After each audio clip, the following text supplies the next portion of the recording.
I never thought a quiet Saturday afternoon could unravel everything I believed about my marriage. It was the weekend of my brother-in-law Travis's birthday, Melissa's younger brother.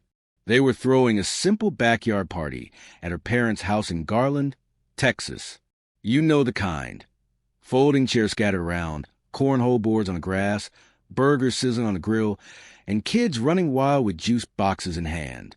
I usually like these gatherings. They gave me a chance to step away from a construction site and talk to people outside of work. But that day, something shifted, and not in a small way. Melissa had been pulling away from me for a while. At first, I chalked it up to the usual pressures. She's a nurse working the night shift, and I know how draining that can be. But over time, the distance turned into silence. At home, she barely glanced my way. Conversations were reduced to basic logistics.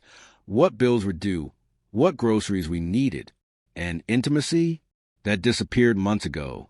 Still, I stuck it out, like a lot of guys do, hoping we were just going through a rough stretch. That day, I tried to bring some good energy. I packed a cooler with IPAs and sodas, helped Travis get the grill going, and brought little gifts to the nieces and nephews.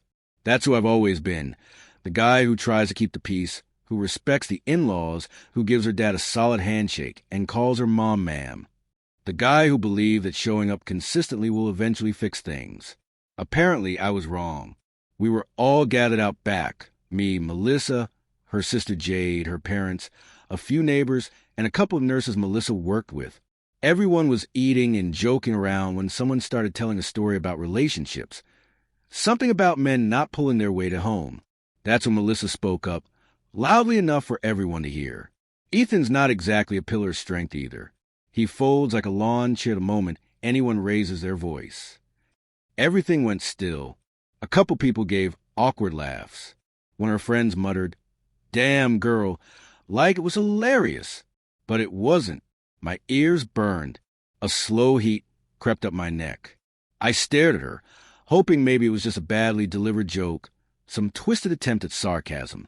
But she didn't even glance at me, just kept sipping her margarita and scrolling through her phone, as if she hadn't just humiliated me in front of a dozen people.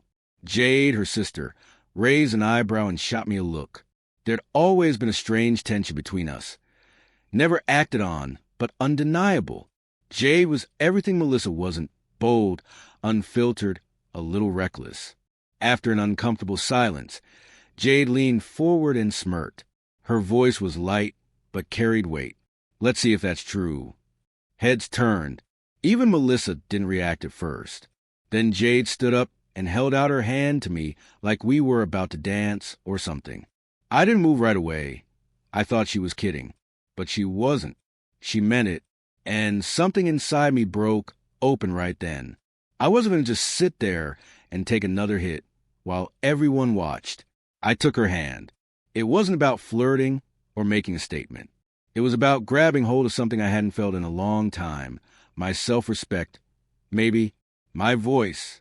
Jade led me across the backyard to a spot near the fence, out of earshot, but still in view. People were definitely watching, but I didn't care anymore. She turned and looked at me. "What the hell was that?" she asked. "She's been treating you like crap for months." I couldn't even answer.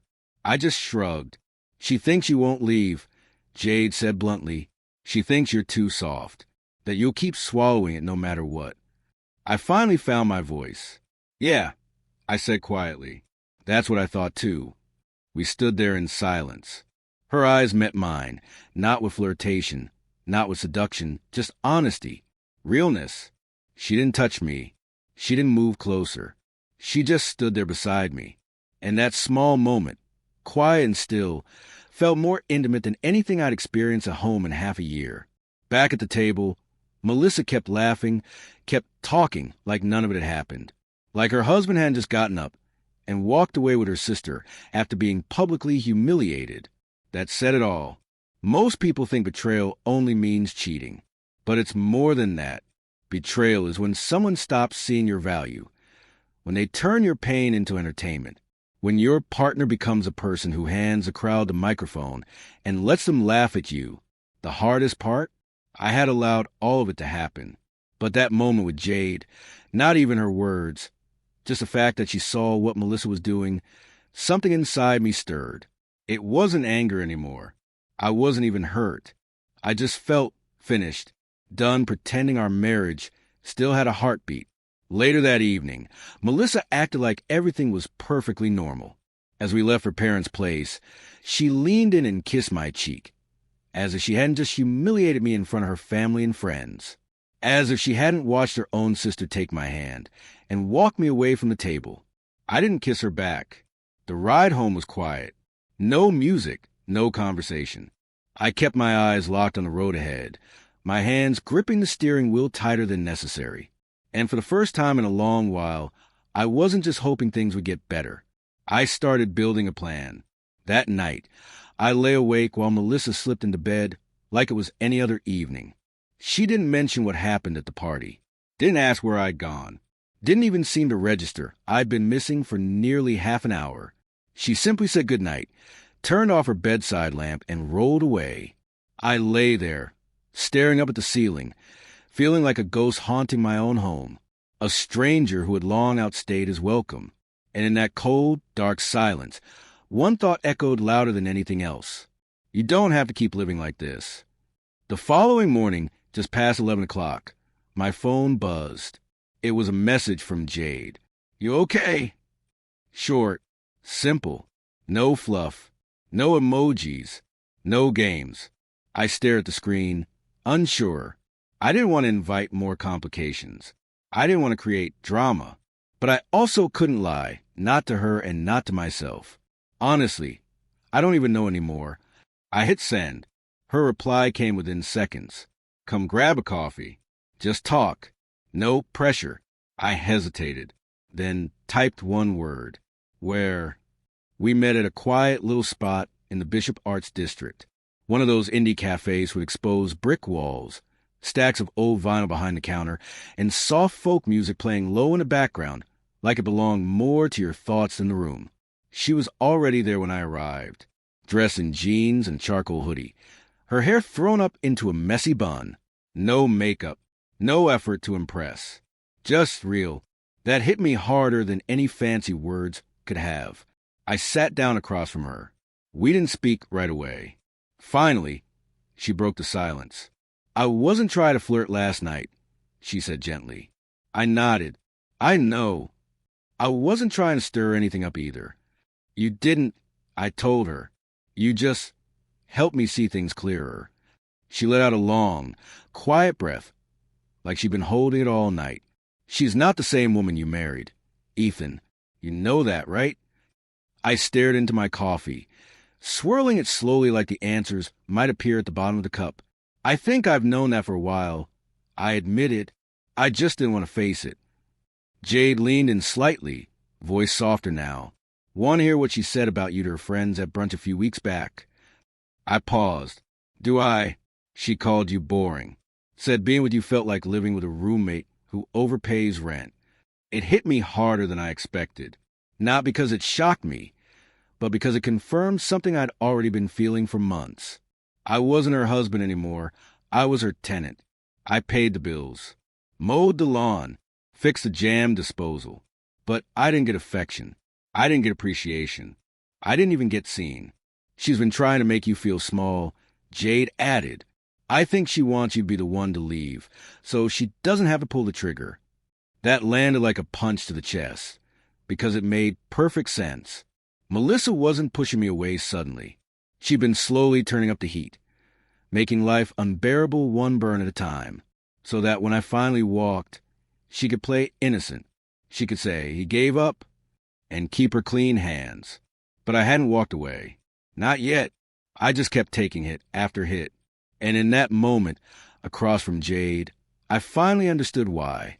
Because deep down, I was terrified to admit that I had failed. I thought that if I just held on tight enough, worked harder, loved more, I could fix what was broken. But the truth? Melissa wasn't checked out. She was gone.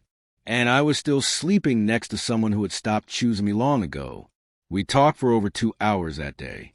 Not once did Jade try to cross a line. She didn't reach for my hand. She didn't flirt. She just listened. She let me vent, let me be angry, let me speak without interruption or judgment. She asked the kind of questions no one had asked me in years, about who I used to be, what I used to want before marriage, before responsibility took over. She wanted to know what made me feel alive. I told her how I used to play guitar in college, how I loved working on old motorcycles, hiking, camping, how those parts of me had been buried beneath the weight of a home that didn't feel like mine anymore. And when I spoke, she looked at me like she saw a man, not a failure, not a walking paycheck, not a husband who didn't get it, just me. By the time we got up to leave, something had shifted, not because of something magical she'd said, but because she reminded me that I still existed, that I still had a voice, a spine, and a choice. As we stepped outside, she turned and said, "You don't owe anyone your silence, Ethan, not even Melissa." I nodded. Thanks for the coffee. But what I really meant was, thanks for waking me up. I didn't go home right away. Instead, I drove to White Rock Lake and sat for hours watching boats drift across the water, thinking about the man I had slowly killed off to keep a dying marriage on life support. Melissa didn't text me once that day. "No, where are you?" "No, are you okay?" Nothing. And that silence said everything. That night, I slept on the couch, not out of spite, but because I couldn't bring myself to lie beside someone who no longer saw me. I didn't have a full plan yet. I wasn't sure how or when I'd leave. But one thing was finally clear. The man Melissa once mocked as spineless was about to walk away. And that would be the strongest thing I'd ever done. 3 days after meeting Jade for coffee, I stopped waiting for Melissa to change. At some point, I stopped expecting her to ask how my day had gone, whether I'd slept well, or even notice if I was missing for hours. The more I emotionally stepped back, the more indifferent she became. There weren't any arguments, no heated confrontations, just cold, numbing silence. And then the truth hit me. If someone can sleep soundly beside you night after night, without ever reaching for you, checking on you, or even offering a glance, what you have isn't a marriage. It's a shared lease. That Friday, I stayed late at work. Not because I had to, but because the stillness of the job trailer at the site gave me more comfort than the walls of my own house. When I finally walked in the door, Melissa was curled up on the couch, headphones on, blanket covering her legs, locked into some trashy reality show. She didn't even look up. "No, hey. No, how was your day?" Nothing. Just her phone, her screen, her world. I stood in the hallway for a moment. My backpack still slung over one shoulder, keys dangling from my hand, and I realized I had already left her. My heart, my spirit, my hope, they'd all moved on. My body just hadn't caught up yet. That night, I didn't sleep. I lay beside a woman who no longer felt familiar, staring at the ceiling like a prisoner plotting his quiet escape. Every thought careful, deliberate, one move at a time. At dawn, while she still slept, I climbed out of bed, brewed a strong cup of coffee, and walked into the garage. There, tucked in the corner, was an old black duffel bag I hadn't touched since a fishing trip with my dad 4 years ago. I unzipped it and packed it with 2 weeks of clothes, my toolkit, and a folder containing all my essentials: birth certificate, social security card, tax documents. I slid the bag into the backseat of my truck, then walked back inside and sat down at the kitchen table. That's when I wrote the note. No dramatics, no blame, no emotional grenades. Just the truth. Clean, final, and honest. "Melissa, you once called me weak. But today, I left with more strength than you'll probably ever understand. You stopped choosing me a long time ago. Now, I'm finally choosing myself. Ethan."